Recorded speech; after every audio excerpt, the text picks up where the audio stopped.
ഇന്ന് നമ്മുടെ ചാനലിൽ ഒരാൾ ചോദിച്ച ഒരു സംശയത്തിനുള്ള മറുപടിയാണ് പറയുന്നത്. അതായത് നമ്മൾ ഏതെങ്കിലും തരത്തിലുള്ള ക്രീമുകൾ വാങ്ങി ഉപയോഗിച്ചു കഴിഞ്ഞാൽ നമ്മുടെ കരൾ നശിച്ചു പോകുമോ എന്നാണ് അദ്ദേഹം ചോദിച്ചത്. അതായത് ഇന്ന് ഏറ്റവും കൂടുതൽ ആളുകൾക്കുള്ള ഒരു സംശയം എന്ന് പറഞ്ഞാൽ നമുക്ക് ലിവർ ടോക്സിസിറ്റി നമ്മൾ എന്തെങ്കിലും തരത്തിലുള്ള എക്സ്റ്റേണൽ ആപ്ലിക്കേഷൻസ് നടത്തിയാൽ ഉണ്ടാകുമോ, അത്തരത്തിലുള്ള ഒരുപാട് വാർത്തകൾ നമ്മൾ കേൾക്കുന്നുണ്ട്. ഫാറ്റി ലിവർ നമ്മൾ പലപ്പോഴും സ്കാൻ എടുത്ത് നോക്കുകയോ രക്തപരിശോധന ചെയ്തൊക്കെ ചെയ്യുമ്പോൾ നമുക്ക് ഫാറ്റി ലിവർ ഉണ്ടാവാറുണ്ട്. അതായത് കരൾ സംബന്ധമായിട്ടുള്ള രോഗങ്ങൾ ഡയഗ്നോസ് ചെയ്യാറുണ്ട്. ലിവർ സിറോസിസ് ഉള്ള ആളുകളുടെ എണ്ണം ഇന്ന് ക്രമാതീതമായിട്ട് കൂടുകയാണ്. അപ്പോൾ അതുകൊണ്ട് തന്നെ ഈ ഒരു സംശയത്തിനുള്ള കൃത്യമായിട്ടുള്ള മറുപടിയും എങ്ങനെയാണ് നമുക്കൊരു നല്ല ക്രീം സെലക്ട് ചെയ്യാൻ പറ്റുന്നത്, ആ സമയത്ത് നമ്മൾ എന്തൊക്കെയാണ് ശ്രദ്ധിക്കേണ്ടത് മുതലായിട്ടുള്ള കാര്യങ്ങളാണ് പറയുന്നത്. നമ്മുടെ ഈ സ്കിന്നിന് ഒരു പ്രത്യേകതയുണ്ട്. അതായത് ഈ സ്കിൻ എപ്പോഴും ഒരു സ്പോഞ്ച് പോലെയാണ് വർക്ക് ചെയ്യുന്നത്. അതായത് നമ്മൾ എന്തെങ്കിലും ഇതിൻ്റെ പുറമേ നമ്മൾ അപ്ലൈ ചെയ്ത് കഴിഞ്ഞാൽ ഇതിനെ ഉള്ളിലേക്ക് വലിച്ചെടുക്കാനുള്ള ഒരു പവർ നമ്മുടെ ശരീരത്തിലുണ്ട്. അതായത് ഇതിനെ ക്യൂട്ടേനിയസ് അബ്സോർപ്ഷൻ എന്നാണ് പറയുന്നത്.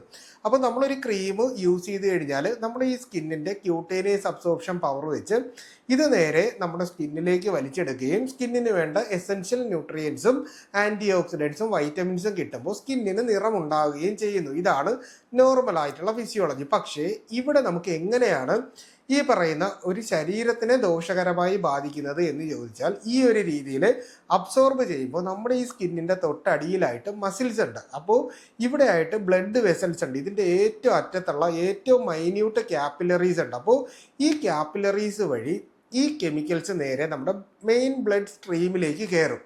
അങ്ങനെ കയറി കഴിയുമ്പോൾ ഇത് നമ്മുടെ ശരീരത്തിൻ്റെ നമ്മുടെ സർക്കുലേറ്ററി സിസ്റ്റം എന്ന് പറയില്ല. അപ്പോൾ ആ ഒരു ബ്ലഡിലൂടെ വന്നതിന് ശേഷം ഈ ഏത് തരത്തിലുള്ള ടോക്സിൻസ് നമ്മുടെ ബ്ലഡിൽ കലർന്നാലും ഇതിനെ പ്യൂരിഫൈ ചെയ്യുന്നതിന് അല്ലെങ്കിൽ ശുദ്ധീകരിക്കുന്നതിന് വേണ്ടി നമ്മുടെ ശരീരത്തിൽ കരളാണ് വർക്ക് ചെയ്യുന്നത്. അപ്പോൾ ഇത് നമ്മുടെ കരളിലേക്ക് എത്തുകയും അവിടെ വെച്ച് ഹെപ്പാറ്റോ ടോക്സിസിറ്റി എന്ന് പറയുന്ന ഒരവസ്ഥ, അതായത് നമ്മുടെ ഈ പറയുന്ന ലിവറിൻ്റെ ഹെപ്പാറ്റോസൈറ്റ്സ് എന്ന് പറയുന്ന സെൽസിന് ഡാമേജ് ഉണ്ടാവുക അല്ലെങ്കിൽ ഇൻഫ്ലമേഷൻ ഉണ്ടായതിനു ശേഷം നമുക്ക് ഈ പറയുന്ന രീതിയിൽ ലിവർ സിറോസിസോ അല്ലെങ്കിൽ കരൾ സംബന്ധമായിട്ടുള്ള രോഗങ്ങളോ ഉണ്ടാകാനുള്ള സാധ്യതയുണ്ട്. അപ്പോൾ ഇതാണ് സംഭവിക്കുന്നത്. പക്ഷേ ഇവിടെ ആ ഒരു സംശയത്തിനുള്ള മറുപടി എന്ന് പറഞ്ഞാൽ എല്ലാ തരത്തിലുള്ള ക്രീമുകളും നമ്മൾ വാങ്ങി ഉപയോഗിച്ചാൽ അപ്പം തന്നെ കരൾ നശിച്ചു പോകും എന്നൊരു രീതി അല്ല നമ്മൾ മനസ്സിലാക്കാനുള്ളത്.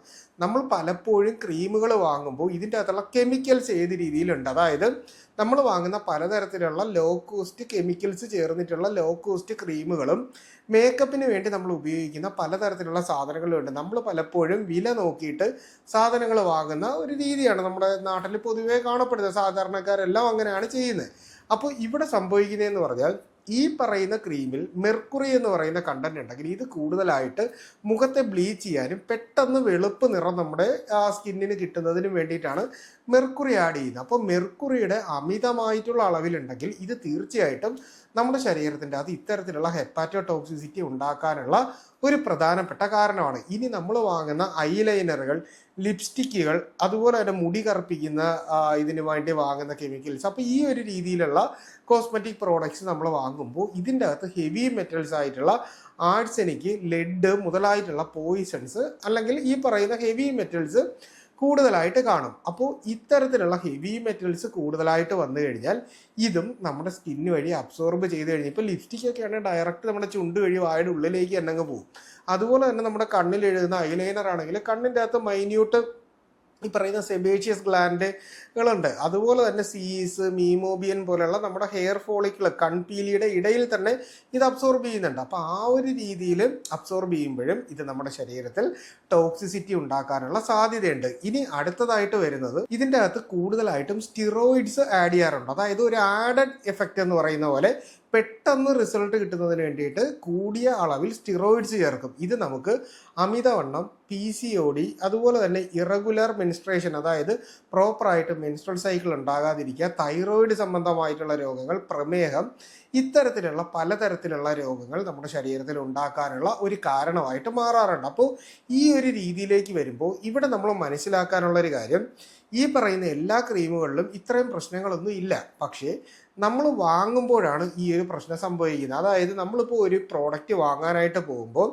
ആദ്യം നമ്മൾ ചെയ്യാനുള്ളത് ഈ ക്രീമിൻ്റെ പുറകിലൊന്ന് തിരിച്ച് നോക്കുക. ആദ്യം ഇതിൻ്റെ എക്സ്പയറി ഡേറ്റ് നമ്മൾ ചെക്ക് ചെയ്ത് നോക്കുക. അതുപോലെ തന്നെ ഒരു ഡെർമറ്റോളജി ചെക്കപ്പ് കഴിഞ്ഞ് അതിനൊരു സർട്ടിഫിക്കേഷൻ ഉണ്ടോ എന്നൊരു കാര്യം നമ്മൾ നോക്കുക.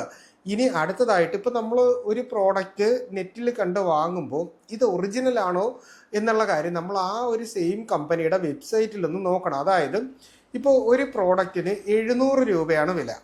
ആ സെയിം പ്രോഡക്റ്റ് നിങ്ങൾക്ക് 150 രൂപയ്ക്ക് അല്ലെങ്കിൽ 100 രൂപയ്ക്ക് താഴെ ഒരു സ്ഥലത്ത് തരുന്നുണ്ടെങ്കിൽ തീർച്ചയായിട്ടും അത് ആ കമ്പനി കൊടുക്കുന്നതല്ല. അത് അതിൻ്റെ ഡ്യൂപ്ലിക്കേറ്റ് ആയിട്ടുള്ള ഒരു സാധനം അല്ലെങ്കിൽ കോപ്പി ആയിട്ടുള്ള ഒരു സാധനമാണ് എന്ന് നമ്മൾ മനസ്സിലാക്കുക. കാരണം നമ്മളിപ്പോൾ ഒരു ഷർട്ട് വാങ്ങാനായിട്ട് ഒരു സ്ഥലത്തേക്ക് ചെല്ലുന്ന സമയത്ത് നമ്മളൊരു ബ്രാൻഡഡ് ഷർട്ട് വാങ്ങിക്കുമ്പോൾ ചിലപ്പോൾ 2000 രൂപയും അതേ സാധനത്തിന് ലോ ക്വാളിറ്റി മേടിക്കുമ്പോൾ നമുക്കൊരു 500 രൂപയ്ക്കും നമുക്കിത് കിട്ടും. ആ ഒരു വ്യത്യാസം നമ്മൾ മനസ്സിലാക്കണം. ഇനി അടുത്തതായിട്ട് നമ്മൾ ഇത്തരത്തിലുള്ള ഏതെങ്കിലും കോസ്മെറ്റിക് പ്രോഡക്ട്സ് വാങ്ങി ഉപയോഗിക്കുന്നുണ്ടെങ്കിൽ എപ്പോഴും ഒരു ഡോക്ടർ അല്ലെങ്കിൽ ഒരു ഡെർമറ്റോളജിസ്റ്റിൻ്റെ ഒരു ഒപ്പീനിയൻ നമ്മൾ ചോദിച്ചിട്ട് അവരുടെ പ്രിസ്ക്രിപ്ഷൻ പ്രകാരം വാങ്ങി അവർ പറയുന്ന ഡ്യൂറേഷനിൽ മാത്രം യൂസ് ചെയ്യുക. അല്ലാതെ നമ്മൾ ഒരു ക്രീം ഒരു ഡോക്ടർ തന്നു കഴിഞ്ഞാൽ അത് ലൈഫ് ലോങ് കംപ്ലീറ്റ് ആയിട്ട് ഉപയോഗിക്കണം എന്നില്ല. നമ്മുടെ പ്രശ്നം മാറിയാൽ നമുക്കിത് നിർത്താനായിട്ട് പറ്റും. അതുപോലെ തന്നെ ഇതിൻ്റെ ഇൻഗ്രീഡിയൻസിൽ നാച്ചുറൽ ഇൻഗ്രീഡിയൻസ് ആണോ കൂടുതൽ അതോ കെമിക്കൽ ഇൻഗ്രീഡിയൻസ് ആണോ കൂടുതൽ എന്നൊരു കാര്യം കൂടി നമ്മൾ ഇതിൻ്റെ അകത്ത് ചെക്ക് ചെയ്ത് നോക്കണം. ഇനി അടുത്തതായിട്ടുള്ളൊരു കാര്യം എന്ന് പറഞ്ഞാൽ ഒറ്റ ദിവസം കൊണ്ട് മുഖം വെളുക്കും അല്ലെങ്കിൽ ഒരാഴ്ച കൊണ്ട് മുഖം വെളുത്ത് തുടുക്കും എന്നൊക്കെ പറഞ്ഞിട്ട് ചില മാജിക്കൽ പ്രോഡക്റ്റ്സ് ആയിട്ട് നമ്മൾ സോഷ്യൽ മീഡിയയിൽ കാണാറുണ്ട്. അതായത് ഇത് വാങ്ങി തേച്ചാൽ ഇന്ന് കഴിഞ്ഞ് നാളെ നേരം വെളുക്കുമ്പോൾ തന്നെ നിങ്ങൾ വെളുക്കും എന്ന് പറഞ്ഞുള്ള രീതിയിൽ കാണിക്കും. അപ്പോൾ ആ ഒരു റിസൾട്ട് കിട്ടണമെങ്കിൽ എന്തുമാതിരി കെമിക്കൽസ്, അതായത് ഒരു ടെസ്റ്റും ഇല്ലാതെ കെമിക്കൽസ് കാണും. പല ഓൺലൈൻ പ്രോഡക്ട്സിൽ ഞാൻ ശ്രദ്ധിച്ചിട്ടുള്ളൊരു കാര്യം എന്ന് പറഞ്ഞാൽ ഇത് ആരെങ്കിലും വീട്ടിലോ അല്ലെങ്കിൽ ചെറിയൊരു സെറ്റപ്പിലോ ഉണ്ടാക്കുന്ന ഒരു സാധനമായിരിക്കും. ഇതിൻ്റെ അകത്ത് എല്ലാം കൂടെ ആഡ് ചെയ്തിട്ട് ഇതിൻ്റെ അകത്ത് ഇൻഗ്രീഡിയൻസോ കാര്യങ്ങളോ ഒന്നും മെൻഷൻ ചെയ്യത്തൊന്നുമില്ല. ഓൺലൈനിൽ കാണും, വെളുക്കുമെന്ന് പറയും, ആരെങ്കിലുമൊക്കെ വെച്ച് ഇൻഫ്ലുവൻസേഴ്സിനെയൊക്കെ വെച്ച് ഇത് കാണിക്കും. നമ്മൾ ഇത് കണ്ട് അട്രാക്റ്റ് ആയിട്ട് നമ്മളിത് വാങ്ങി ഉപയോഗിക്കും. സത്യത്തിൽ ഈ കാണിക്കുന്ന കമ്പനിയിലുള്ളവരോ അല്ലെങ്കിൽ ഈ കാണിക്കുന്ന ആ ഒരു പരസ്യത്തിൽ അഭിനയിക്കുന്നവരോ ഒരിക്കലും ഇത് ഉപയോഗിക്കത്തില്ലായിരിക്കും. നമ്മൾ സാധാരണക്കാർ വിലക്കുറവും പെട്ടെന്നുള്ള റിസൾട്ടും പ്രതീക്ഷിച്ചുകൊണ്ട് ഇത് വാങ്ങി തേക്കുമ്പോൾ ഇത്തരത്തിലുള്ള ഹെവി മെറ്റൽസ് നമ്മുടെ ശരീരത്തിൽ ഒറ്റയടിക്ക് എത്തുകയും നമുക്കാണ് സത്യത്തിൽ ശരീരത്തിന് ദോഷം വരുന്നത്. അതുപോലെ തന്നെ ഏതെങ്കിലും ഒരു പ്രോഡക്റ്റ് എടുത്താൽ ആ ഒരു പ്രോഡക്റ്റിൻ്റെ കമ്പനി ഏതാണെന്ന് നോക്കുക. അവരുടെ വെബ്സൈറ്റ് നമ്മളൊന്ന് ഓപ്പൺ ചെയ്തിട്ട് ഈ പ്രോഡക്റ്റ് അവിടെ ഉണ്ടോ എന്നുള്ളൊരു കാര്യം നിങ്ങൾ ചെക്ക് ചെയ്യുക. അപ്പോൾ അങ്ങനെ നോക്കുമ്പോൾ ഇതിൻ്റെ ക്വാളിറ്റി നമുക്ക് ഏകദേശം മനസ്സിലാക്കാം. ഇതിൻ്റെ ഒരു ആക്ച്വൽ പ്രൈസ്, വെബ്സൈറ്റ് പ്രൈസ് എത്രയാണെന്ന് നമുക്ക് മനസ്സിലാക്കാം. അതിനനുസരിച്ചിട്ട് വേണം നമ്മൾ ഈ പ്രോഡക്റ്റിൻ്റെ വില കമ്പയർ ചെയ്തിട്ട് വേണം വാങ്ങാനുള്ളത്. ഡ്യൂപ്ലിക്കേറ്റ് പ്രോഡക്റ്റുകൾ വാങ്ങാതിരിക്കാനുള്ള ശ്രമം നിങ്ങൾ നടത്തുക. അതുപോലെ തന്നെ ഒന്നിന് ഒന്ന് ഫ്രീ അല്ലെ ഒരെണ്ണം വാങ്ങിക്കുമ്പോൾ 2 എണ്ണം ഫ്രീ. അപ്പോൾ ഇത് കമ്പനിക്ക് എങ്ങനെയെങ്കിലും വിറ്റ് തീർക്കണം. അപ്പോൾ അതിന് വേണ്ടിയിട്ടാണ് ഇത് ചെയ്യുന്നത്. ഇപ്പോൾ സൺസ്ക്രീൻ മേടിക്കുമ്പോൾ നമ്മൾ ശ്രദ്ധിച്ചിട്ടുണ്ടോ, നമ്മുടെ നാട്ടിലൊക്കെ ഒരു 3 മാസം അല്ലെ ഒരു 3.5 മാസം വേനൽ നല്ല ചൂട് സമയം കാണും. ഈ സമയത്ത് നമുക്ക് വേണ്ടത് സത്യത്തിൽ ഒരു സൺസ്ക്രീനാണ്. പക്ഷേ ഒരെണ്ണം മേടിക്കുമ്പോൾ ഒന്നുകൂടി ഫ്രീ എന്ന് പറയുമ്പോൾ നമ്മൾ വിചാരിക്കും 2 എണ്ണം കിട്ടുന്നുണ്ടല്ലോ ലാഭമല്ലേ എന്ന് പറഞ്ഞ് മേടിക്കും. നമ്മൾ എന്തിനൊരു കെമിക്കൽ കോമ്പോസിഷൻ ഐറ്റം വാങ്ങി വീട്ടിൽ സൂക്ഷിക്കണം. ഒരെണ്ണം വാങ്ങി ഉപയോഗിക്കുക. അത് തീർന്നു കഴിയുമ്പോൾ അടുത്ത ബാച്ചിൽ വരുന്ന പുതിയ പ്രോഡക്റ്റ് വാങ്ങി വീണ്ടും യൂസ് ചെയ്യുക. വീട്ടിൽ നമ്മൾ ഒരിക്കലും ഒരു കടയിൽ സൂക്ഷിക്കുന്ന രീതിയിൽ നമുക്ക് സൂക്ഷിക്കാനായിട്ട് പറ്റത്തില്ല. കാര്യം നമ്മൾ എന്ത് ചെയ്യും, ബാഗിലോ അല്ലെങ്കിൽ എവിടെയെങ്കിലും കൊണ്ടുവന്ന് ഒരു മേശയുടെ ഡ്രോയറിലോ ഒക്കെ ഇട്ട് വെക്കുക. അപ്പോൾ ഈ ഒരു തെറ്റ് നിങ്ങൾ ചെയ്യരുത്. ഫ്രീ നോക്കിയിട്ട് സാധനം വാങ്ങാതിരിക്കുക എന്നുകൂടി പറയാണ്. ഒരുപാട് പേർക്ക് ഇത്തരത്തിലുള്ള പ്രശ്നങ്ങൾ അനുഭവിക്കുന്നുണ്ട്. കൃത്യമായിട്ടുള്ളൊരു സംശയം ആയതുകൊണ്ടാണ് ഞാൻ ഈ ഒരു മറുപടി പറഞ്ഞത്. നിങ്ങൾക്ക് ഇതുപോലെ എന്തെങ്കിലും സംശയങ്ങൾ ഉണ്ടെങ്കിൽ അത് കമൻ്റായിട്ട് ചോദിക്കുക. കൃത്യമായിട്ടുള്ള റിപ്ലൈ നിങ്ങൾക്ക് കിട്ടുന്നതായിരിക്കും.